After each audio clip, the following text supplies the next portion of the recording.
let's get into Louis Vuitton's expansion era, and yes, we will be introducing LVMH. By 1936, Louis Vuitton already had the Speedy, the Keepall, the Noé, and the most iconic canvas in fashion. What happened next turned a great French maison into one of the most valuable luxury brands on earth. Gaston Louis Vuitton ran the house for 50 years, from the 1930s through the 1970s. Under his leadership, LV made its first foray into leather goods, and in 1966 introduced the Papillon, a cylindrical bag that became one of the house's most distinctive silhouettes and remains in demand on the secondary market today. It was the generation after Gaston Louis that transformed Louis Vuitton from a beloved French institution into a global empire. Henri Racamier joined the leadership in 1977 and immediately recognized that the brand's reach was nowhere near its potential. At that point, Louis Vuitton only had 2 shops and an annual revenue of 10 million francs. Within a year of his push for international expansion,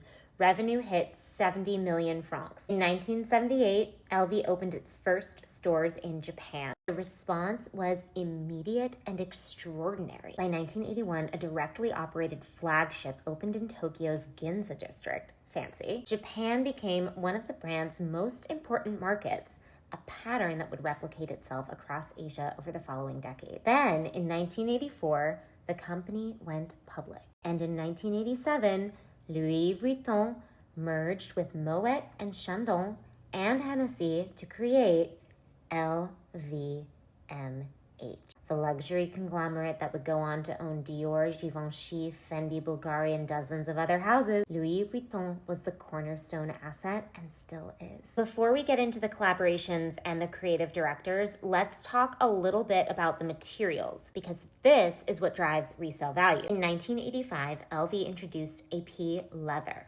It's the most underrated material in the catalog. The leather is dyed, then printed with a 3-dimensional wave pattern, then coated for color and protection. The result is vibrant, water-resistant, and extraordinarily durable. AP bags require almost no maintenance and can look new after decades of use. Among serious LV collectors, AP is quietly one of the most coveted. And on the resale market, a well-preserved AP piece regularly outperforms comparable monogram canvas in condition grades. The monogram canvas itself is engineered to age well. The coated surface resists scratches, water, and UV damage. The Cheta leather trim, the raw, untreated cowhide on handles and piping, develops a honey-colored patina over time that collectors actively seek. A bag with an even, developed patina signals authentic use